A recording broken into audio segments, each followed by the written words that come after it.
Arabs are the most maligned group in the history of Hollywood. They're portrayed basically as subhumans. Untermenschen, a term used by Nazis to vilify gypsies and Jews. These images have been with us for more than a century.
For 30 years, I've looked at how we, particularly when I say we, image makers, have projected Arabs on silver screens. In my latest book, Real Bad Arabs, How Hollywood Vilifies a People, I looked at more than 1,000 films. Films ranging from the earliest, most obscure days of Hollywood to today's biggest blockbusters.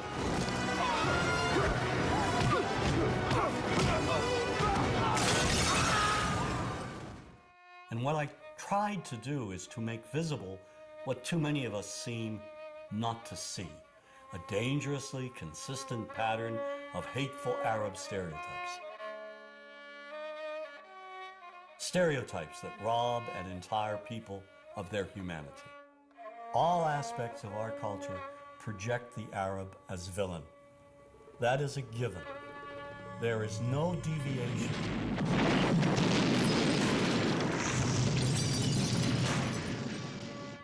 We have taken a few structured images and repeated them over and over again. You are hostages of the Holy Freedom Party. Whether one lives in Paducah, Kentucky or Wood River, Illinois, we know basically the same thing. Listen to the sound, Jesus, of altar! We know the mythology, namely Hollywood's images of Arabs. We inherited the Arab image primarily from Europeans. In the early days, maybe 150 years, 200 years ago, the British and the French who traveled to the Middle East, and those who didn't travel to the Middle East, conjured up these images of the Arab as the Oriental other. The travel writers, the artists who fabricated these images and who were very successful, as a matter of fact. And these images were transmitted and inherited by us. We took them, we embellished them, and here they are. When you cross the mountains of the moon into our country, Mr. Jerome, you will be stepping back 2,000 years.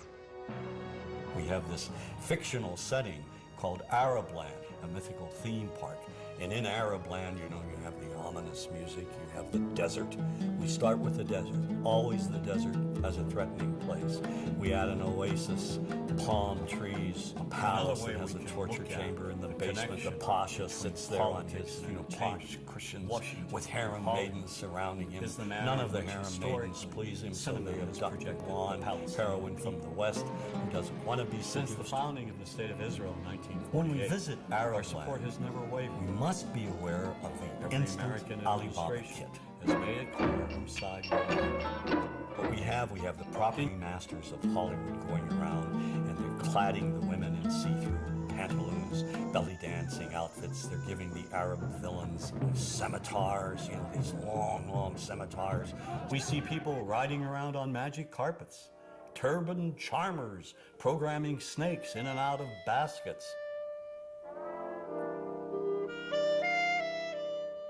Yesteryear's Arab land is today's Arab land. You are late. 1,000 apologies, oh patient one. You have it then. I had to slit a few throats, but I got it. Disney's Aladdin was seen by millions of children worldwide. It was hailed as one of Disney's finest accomplishments. But the film recycled every old degrading stereotype from Hollywood's silent black and white past. Oh, I come from a land, from a faraway place, where the caravan camels roam, where they cut off your ear if they don't like your face. It's barbaric, but hey, it's home. Where they cut off your ear if they don't like your face. It's barbaric, but hey, it's home. Now, how could a producer with a modicum of intelligence, just a modicum of sensitivity, let a song such as that open the film? But this moves way beyond one song. You must be hungry. Here you go. You'd better be able to pay for that. Do you know what the penalty is for stealing? No, no, please. The Arab is one-dimensional caricature, cartoon cutouts used by filmmakers as stock villains and as comic relief. And so over and over we see Arabs in movies portrayed as buffoons, their only purpose being to deliver cheap laughs. You see this in the Joey Heatherton film, The Happy Hooker Goes to Washington. Every night I was forced to perform unspeakable acts with circumcised dogs. Oh, dogs are better than sheep. They're cleaner, I know, I've tried both. And over again, they're portrayed as inept. So, in a movie like True Lies, not only are the Arabs dangerous, they're also incompetent. Aye, we are all prepared to die. With one turn of that key, 2 million of your people will die instantly. What key? That key! Who's taking the key? One actor who excels in his portrayal of Arabs as buffoons is Jamie Farr in Cannonball Run 2. I have a weakness for blondes and women without mustaches. All the stereotypes are here. Too rich and stupid to know the value of money. Get me 12 sweets. Better yet, the entire floor. And of course, he's oversexed, lecherous, uncontrollably obsessed with the American woman. Here, my desert blossom. Give the change. Have you ever considered joining a harem? And so another pattern is the lecherous Arab. In Jewel of the Nile, Sheikh Omar tricks Kathleen Turner. How? He convinces her to come with him to Arab land. Then he imprisons her. You stay here and you write what I tell you to write. We see the same sort of ominous seduction and protocol. The entire plot revolves around an Arab emir's infatuation with the blonde, blue-eyed Goldie Hawn. In the Bond film, Never Say Never Again, Kim Basinger is abused by the most sleazy-looking Arabs imaginable. She's tied to a pole, stripped to her underwear, and auctioned off to primitive-looking Bedouins. And in Sahara, Brooke Shields is also kidnapped and presented to the lecherous Arab sheikh for his own perverted pleasure. Get away from me, you dirty pig! More than 300 movies, nearly 25% of all Hollywood movies that in one way or another demean Arabs contain gratuitous slurs, or they portray Arabs as being the butt of a cheap joke. We were going in a Mecca, and the plane is full of Arabs with these animals. Goats, sheep, chickens. I mean, they don't go anywhere without their goddamn animals. We had to put plastic in the cabins. You know, they urinate, they defecate. You have films by Neil Simon, like Chapter 2.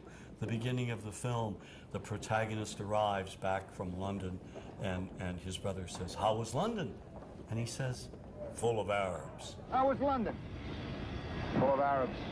Well, imagine if he had said, "Full of blacks, full of Jews, full of Hispanics." I mean, that's ridiculous. Why do we do these things? We got a bite. One of the most offensive films with the gratuitous images, Father of the Bride 2. It features Steve Martin selling his house to a Mr. Habib. We like house very much. When you can move out. Excuse me? The Habibs would like to buy the house, George. It's exactly what they've been looking for. It's when you can move. We need house a week from Wednesday, and my wife wants flower dishes in kitchen. You sell, we pay top dollar. When Habib's submissive wife tries to speak, he shouts gibberish at her.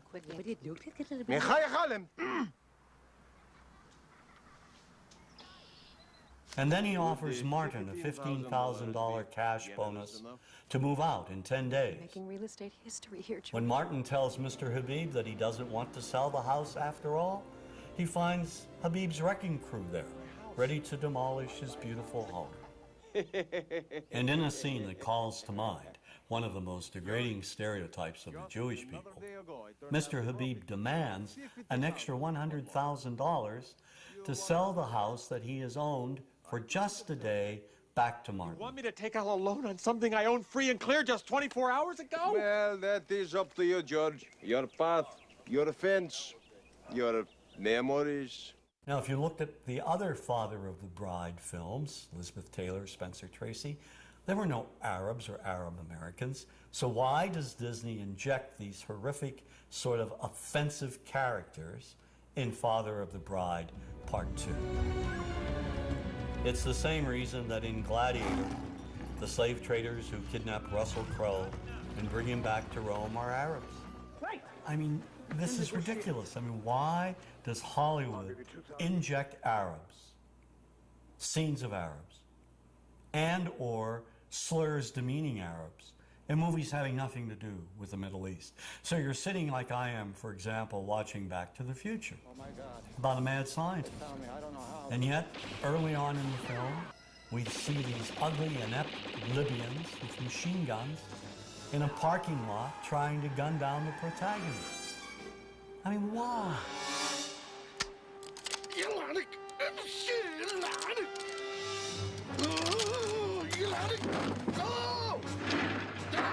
This movie wasn't about the future. It was the same old stereotyping from the past. And the same goes for Hollywood's view of Arab women. The Arab woman today is bright, intelligent. She's someone who is exceeding in all professions. And yet this reality still is being denied us on silver screens. The highly sexualized belly dancer has been with us from the beginning of Hollywood's history, inspired by early images of the Orient as the place of exoticism, intrigue, and passion. But in recent years, this image has dramatically changed. The Arab woman is now projected as a bomber, a terrorist. Added to this image is what I call bundles in black. Veiled women in the background, in the shadows, submissive. It seems the more Arab women advance, the more Hollywood keeps them locked in the past.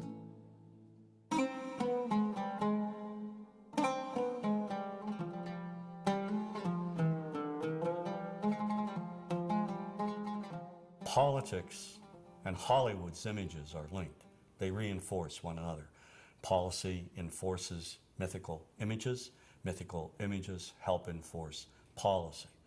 Jack Valente, president of the Motion Picture Association of America, has said, quote, "Washington and Hollywood spring from the same DNA," end quote. The Arab image began to change immediately after World War II. There were three things that impacted the change. The Palestinian-Israeli conflict, in which the United States has unequivocally supported Israel. The Arab oil embargo in the 70s, which angered Americans when gas prices went through the ceiling. And the Iranian Revolution, which increased Arab-American tensions when Iranian students took American diplomats hostage for more than a year. These three pivotal events brought the Middle East into the living rooms of Americans, and together helped shape the way movies stereotyped Arabs and the Arab world. One of the primary changes, the image of the sheikh. In movies such as Rollover, he's out to take over the world with his money, or he's up to no good trying to buy chunks of America. Mrs. Winters, I think I should tell you there are those in the family who do not think we should be making this offer at all. I assume if you could have found venture capital of this sort for a company like Winterchem in America, you would not be coming all the way to Arabia looking for it. You see the oily sheik in Spielberg's Indiana Jones and The Last Crusade. You see the money-grubbing sheik who's out to commit all kinds of terrorism and launch a missile in earnest in the army. Gentlemen, behold my special club, the Pluton missile. With it, I will bring the infidels to their knees and be leader in the Arab world. One of the myths in the 70s was that the Arabs are coming over, buying up chunks of America. And of course, this was reflected in the cinema. The Arabs have taken billions of dollars out of this country, and now they must put it back. One of my favorite movies of all time, racist though it may be, is Network, about commercial television. Ladies and gentlemen, let's hear it. How do you feel? We're mad now, and we're not going to take this anymore. Network features a TV anchor rising to superstardom. How? He unleashes wild rants against the system on the air. But he directs the angriest of all his rants at Arabs, who he says are buying up America.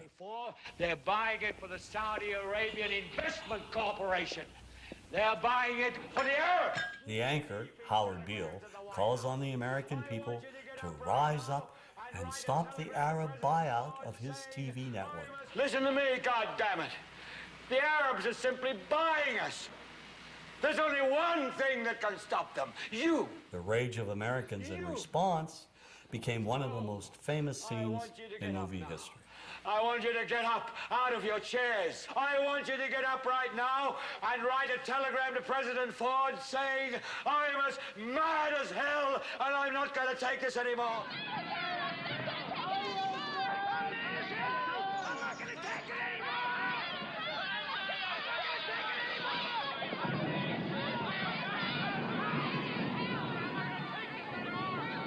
This kind of anger, the anger born of fear, all of it in response to a perceived conspiracy and threat by a specific group of people, well, we've seen and heard this before.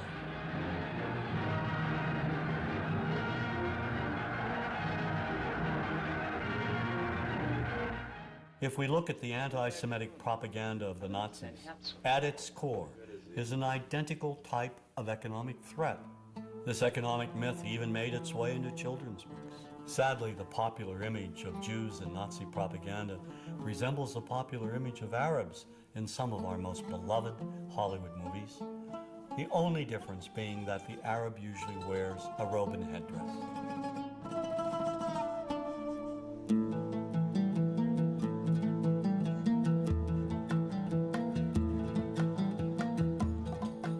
Another way we can look at the connection between politics and entertainment, Washington and Hollywood, is the manner in which historically cinema has projected the Palestinian people. Since the founding of the State of Israel in 1948, our support has never wavered.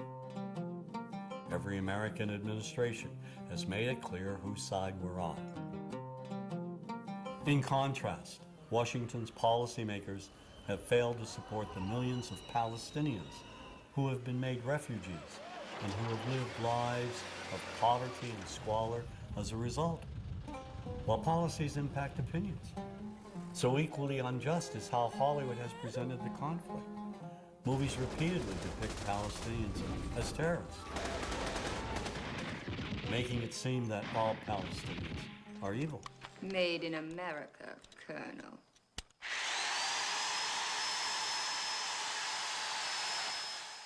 Now that image has been perpetuated by Hollywood films, beginning with the film Exodus. It dealt with the very early conflict. Here, Palestinians are either invisible or they're linked with Nazis, perpetrators of horrific acts. The 1966 movie cast a giant shadow is another early film presenting Israelis as innocent victims of Palestinian violence. Kirk Douglas is an American military specialist, and he goes to assist the Israelis.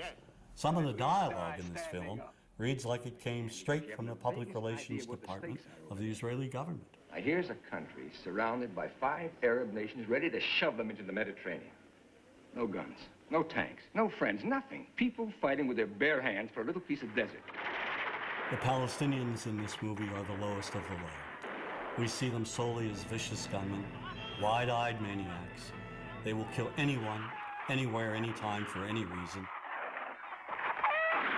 There's one brutal image in particular of a burnt-out bus with a dead Jewish woman tied to its side, with the Star of David carved into her back. And when the Palestinians finally speak, they mock and psychologically terrorize another woman trapped in a bus.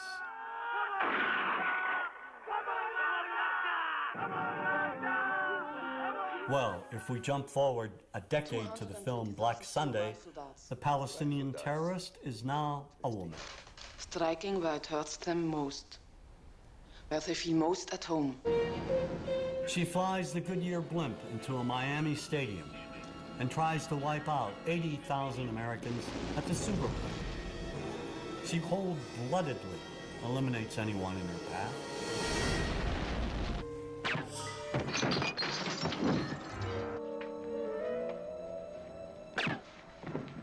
The movies that we see basically follow Washington's policies.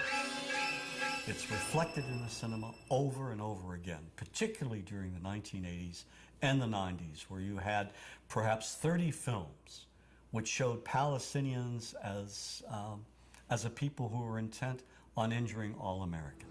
How may we help you, Jad? One of the most despicable portrayals of Arabs and Palestinians occurs in the 1987 film Death Before Dishonor.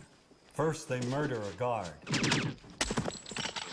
and then slaughter an Israeli family.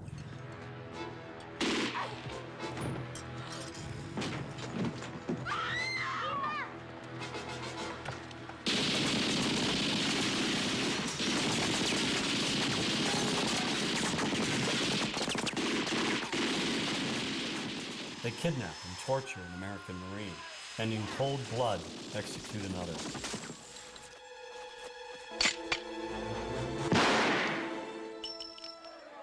And they burn the American flag right in front of the American embassy, and then dispatch a suicide bomber to blow it up.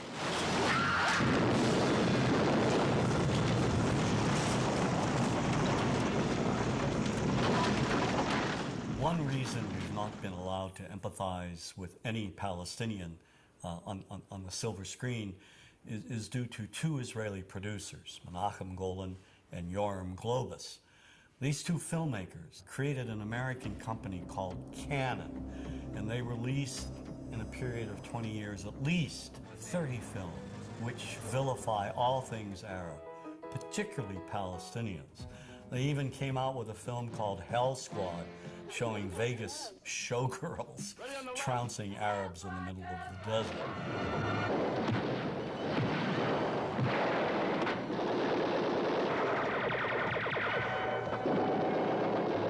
I think the most effective film they've ever done, one of the most popular and most racist, is the Delta Force.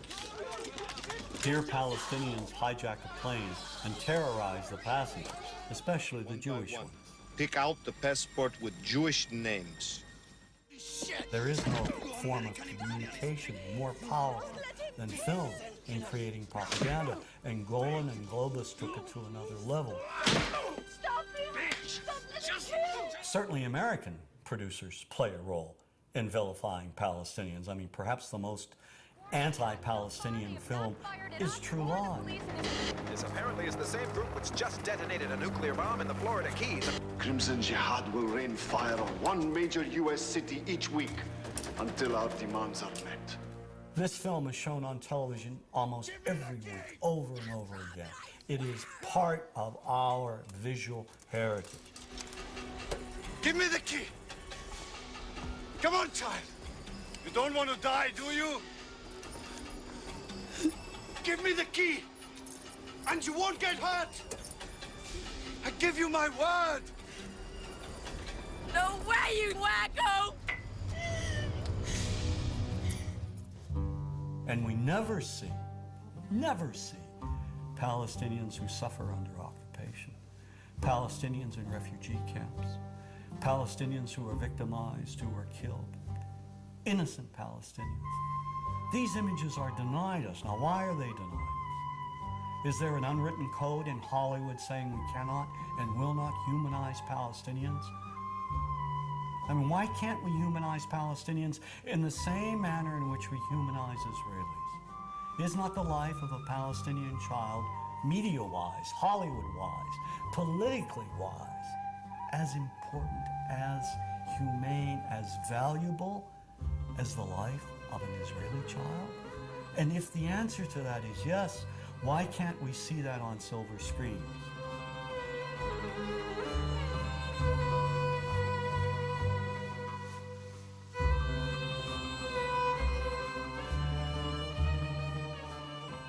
To solidify Washington's connection with Hollywood, simply look at the films produced in cooperation with the Department of Defense, showing our men and women in the armed forces killing Arabs at random.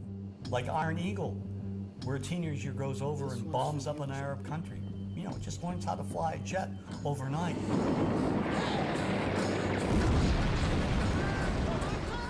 And then, of course, Navy SEALs, where Charlie Sheen goes over to Lebanon and obliterates scores of Arabs. All right, Chief. Let's go tag him and bang him. Of all the Department of Defense films, the one that will stand the test of time as being the most racist is Rules of Engagement.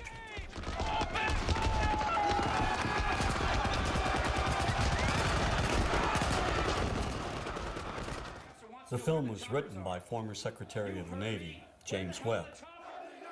The action takes place in Yemen, a real country in the Middle East. There are violent demonstrations at the American Embassy, and the Marines, led by Samuel L. Jackson, they're called in to evacuate the American employees. And as they try to do so, the Marines open fire on the crowd and kill scores of Yemenis, including women and children.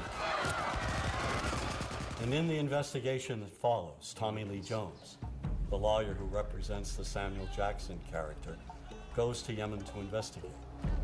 The movie leads us to believe what seems obvious, that the Marines committed this atrocity. Armed American Marines, they were shooting at his people. They were just trying to defend themselves. During his investigation, Jones's character sees a little girl with only one leg. He follows her, comes upon a hospital ward full of civilian victims. He finds an audio tape by the bed of one of the victims. And when the tape gets translated in court, we immediately begin changing our minds about who is responsible for this massacre. To kill Americans and their allies, both civil and military, is duty of every Muslim who is able. We discover that the Yemeni civilians aren't so innocent after all. It turns out they fired on the Marines first. And in a moment that will live in Hollywood infamy, we suddenly learn that the little girl we've been sympathizing with, the very girl whose humanity and innocence may have broken down our stereotypes, well, she's no better than those other Yemeni terrorists. As a result, when Samuel L. Jackson delivers the key line, "Where's the motherfuckers?" we're now on his side.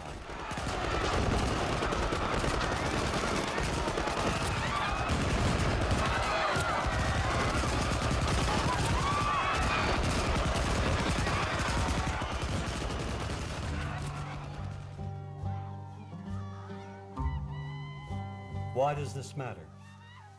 Because in the end, the massacre of even women and children has been justified and applauded. It's a slaughter, yes, but it's a righteous slaughter. Sergeant Mack. Sir? Contact all stations. Mission complete. The humanity is not there. And if we cannot see the Arab humanity, what's left? If we feel nothing, if we feel that Arabs are not like us, or not like anyone else, then let's kill them all. Then they deserve to die, right?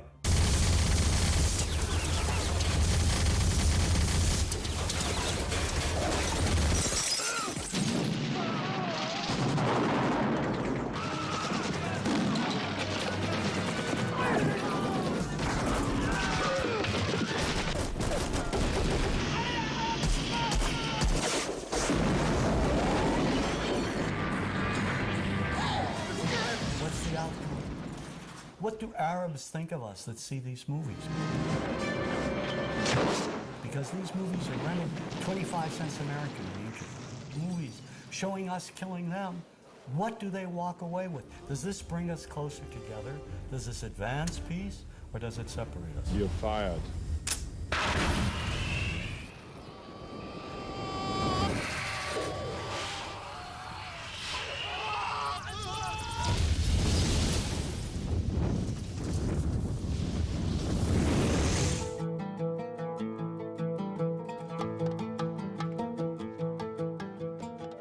Islamophobia now is a part of our psyche. Words such as Arab and Muslim are perceived as threatening words. And if the words are threatening, what about the images that we see in the cinema and on our television screens? We are at war with Iraq. We went to war in March of 2003. But didn't our entrance to the war, wasn't that made a lot easier, primarily because for more than a century we had been vilifying all things Arab? And now, given what happened with 9/11, the tragic events that took place on that day, where 19 Arab Muslim terrorists were responsible for the deaths of nearly 3,000 people. Now, instead of saying that's the lunatic fringe, we say, no, no, no, no. The actions reflect the actions of 1.3 billion people. Now, that's dangerous. We don't say that the actions of Ku Klux Klan members, who are Christians, represent Christianity, do we? Look at Oklahoma City. Timothy McVeigh, a good Irish Catholic boy. Do we say all Irish Catholics are terrorists? No one knew McVeigh's religious beliefs, where he went to church, or his ethnic background. It was not part of the story. Yet, of course, had that been an American with Arab roots, or an American Muslim, it would have been a part of the story.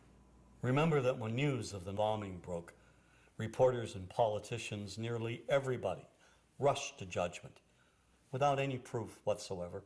The U.S. government source told CBS News that it has Middle East terrorism written all over it. The attack in Oklahoma City appears to have a familiar mark. This was done with the attempt to inflict as many casualties as possible.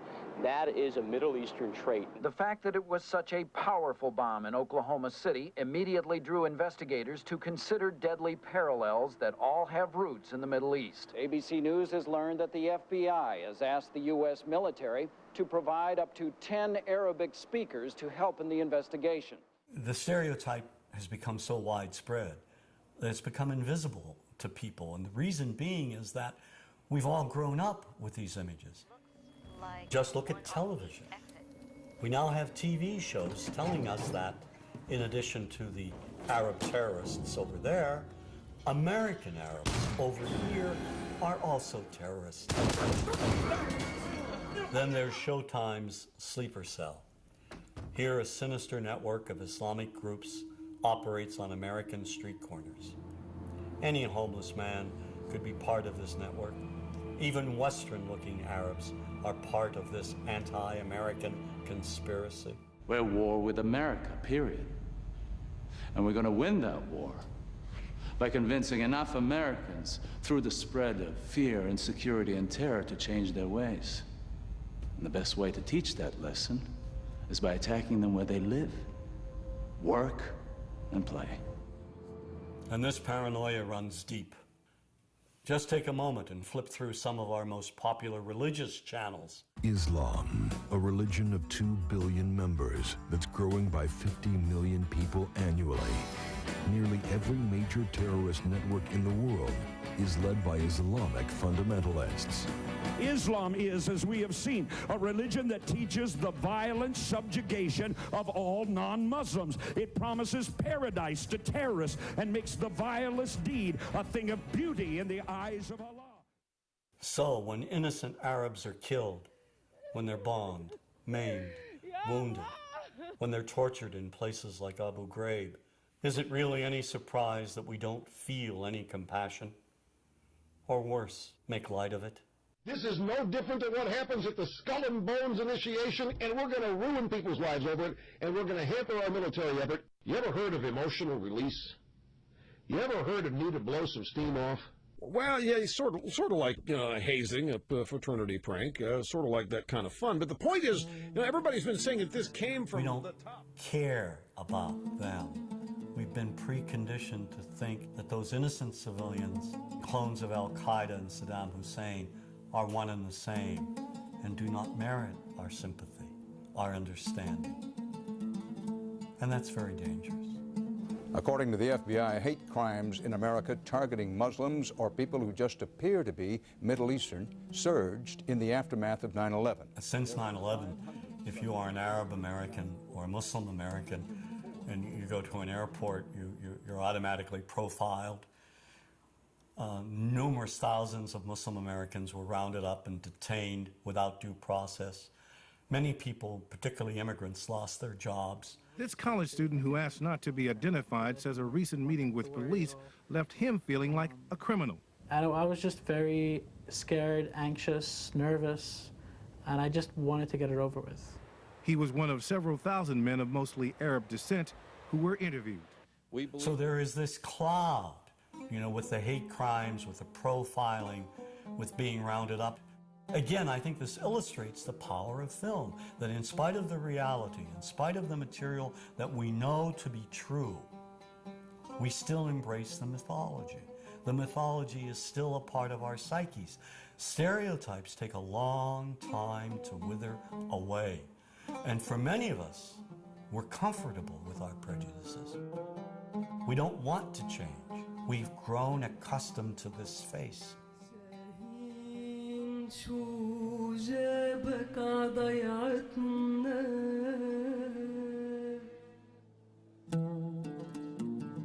When we think of Arabs, what do we see? What images come to mind? Do we see actual people? People who, despite real cultural or geographical differences, do pretty much the same things that we do. When we think of Arab women, what images come to mind? Do we see women who laugh and play and who adore their children? Women who work in the home as well as outside? Would it come as a surprise to know that in many Arab countries, a majority of college students are actually women? What's our immediate image of Arab men? Do we see loving fathers? Men who want to provide for their families? What about Arab teenagers? Do we see them the way you would think about teenagers in other parts of the world? Then there's religion in the Arab world. Do we see it as all-encompassing, dominating everything else? Do we know that even though faith plays a huge role in the Arab world, just as it does here in the United States, that it's also true that much of the Arab world is quite secular? When we think of Arabs and religion, does Christianity come to mind? Do we remember that there are over 20 million Christians in the region who have lived side by side in harmony with Muslims for centuries? To their credit, some filmmakers have shown Arabs and American Arabs in all their complexities. An excellent way to shatter a stereotype is through laughter, through comedy. So we have comedians. Comedians have done this historically, black comedians, Jewish comedians. So we see Arab comedians doing this, and this is one way to release the tension. I'm paying on a credit card, true story. Guy behind the counter picked up my credit card, sees the olive part, looks at me all weird. He's like, hey, buddy, what kind of name is, that?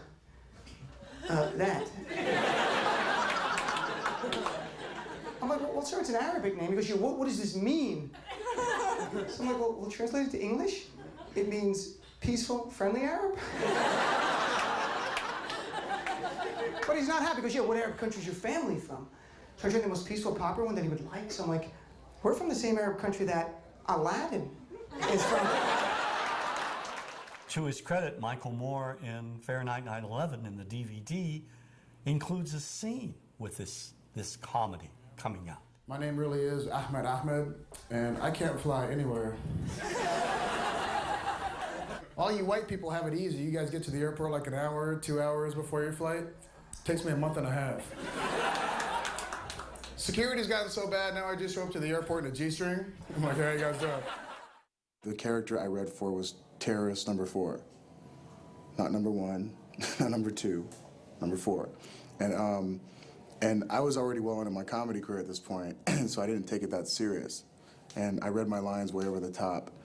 And, you know, I was like, sit down, you will obey, or I'll kill you in the name of Allah, you know, stuff like that. And the director went nuts, and he was like, that was brilliant, Ahmad. Let me see you do it again, but this time with more, you know, Arab, you know how your people are very, you know, he's trying to say that we're angry, and I was just like, okay, angry, is that what you want? Yes, yes. So I did it one more time, and I got a call the next morning that they want to use me in this movie. And I started laughing on the phone because I wasn't even, like, I was making fun of the role. I wasn't trying to be like that. And that's what they want, though. And once we begin to humanize Arabs and Muslims, to project them as we project other people, no better, no worse, then the stereotype gradually diminishes. In movies such as A Perfect Murder, we see an Arab-American detective befriend the heroine.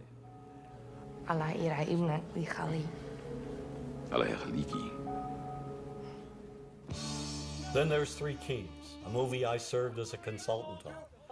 The action occurs during the First Gulf War in 1991. The film is notable for revealing the complexities of the Iraqi people, focusing on decent Iraqis that Saddam Hussein wants to kill. How's your little girl?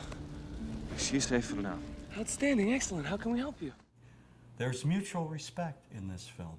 And there's also Iraqis who are loyal to Saddam Hussein. It's not a sugar-coated film. It's a very realistic film. It's an outstanding film, in my opinion. Kingdom of Heaven, which focuses on the Crusades, was a tremendous hit overseas, not here in the United States. And when the film was shown in Beirut, particularly at the end, when Salah ad-Din takes over Jerusalem, there's peace between Muslim and Christian. He enters a church and there is an icon on the floor. Salah ad-Din sees the icon, respectfully picks it up and places it back on the altar. When audiences in Beirut saw that, they rose to their feet and applauded. We're talking about Muslims as well as Christians applauding the act of a Muslim who embraces religious tolerance. There is this need of Arab audiences to embrace American films that show them in a respectful, honest, fair manner. And with the release of George Clooney's Syriana, I have hope that Hollywood may be listening.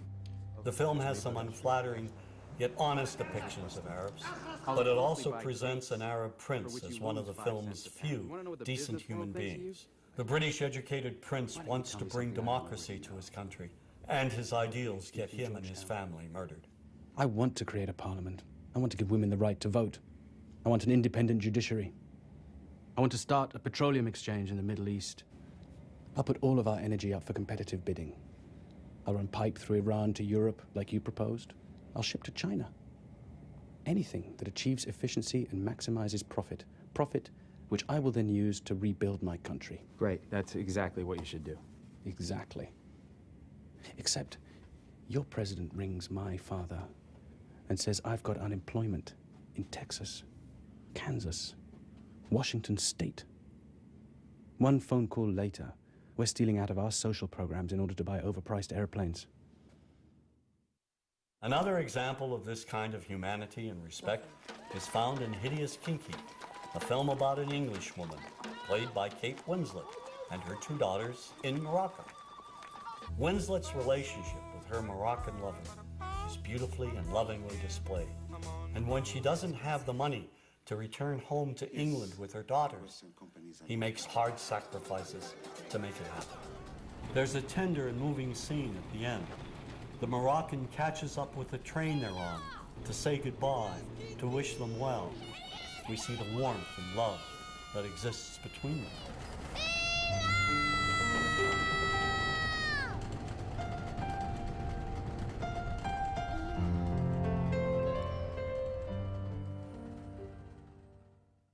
And nowhere is this kind of humanity more visible than in the film Paradise Now, written and directed by Hani Abu Assad. Two Palestinian friends get recruited to carry out a suicide bombing on Tel Aviv. At first they accept their mission solemnly, but they're intercepted at the Israeli border and separated from their hand. Then a young woman realizes their plan and forces them to question their actions. شو سبكم؟ ليش بتعملوا هيك؟ ما عادش في خيار تاني. إذا ما نقدرش نتكافئ بالحياة نتكافئ بالموت. إذا عندك القدرة على إنه تموت وتقتل من شان التكافؤ، ليش بتدوش على إمكانية بالحياة عشان تعيش بالتكافؤ كمان؟ كيف؟ منظمة حقوق الإنسان تبعتك؟ هاي واحدة من الإمكانيات. عقائل هيك ما بنعطي للإسرائيلي عذر إنهم يضلوا يقتلوا فينا. والله العظيم إنك عنياتك. مش حرية بدون كفاح. لازم حدا يضحي بحاله، طول ما في ظلم واحتلال في تضحية. هذا مش تضحية، هذا انتقام. هيك بتقتل وبتصير زيهم. وببدل في الفرق بين الضحية والقتل. الفرق إنه بطل في These three young Palestinians are different from each other. They're not just crazed terrorists, and they're not just freedom fighters. They're human beings, with all the faults, excesses, ideals, and pain of human beings. سعيد رد علي. كان ليش انت هون؟ ليش جيت؟ عشان أكون معاك. تعال نرجع. سوا معك. مش حننتصر بهاي الطريقة. احنا بنعمل اللي علينا. ليش تهد والباقي على الله. بس ربنا قال لك فكر قبل ما تعمل. رايحين نموت ناس معانا، مش راح يتغير ولا إشي. مش موطن راح اغير. تكملة النضال هي راح تغير. انا ما عنديش خيار تاني على التكملة. إذا ما تغيرش إشي. رد إذا ما تغيرش إشي. I'm an optimist and I believe in the future, particularly in young filmmakers. The stereotype will change. It will change because young men and women who are entering the profession will see that there has been a grave injustice committed, and they'll make attempts to correct it. It's only a matter of time as to when this will happen, but it will take place. Look, we've unlearned many of our prejudices against blacks, Native Americans, Jews, other groups. Why can't we unlearn our prejudices against Arabs and Muslims? What matters is not to remain silent. I think whenever we see anyone being vilified on a regular basis, we have to speak out, whether we're image makers or not. We have to take a stand and say this is morally and ethically wrong to demonize a people.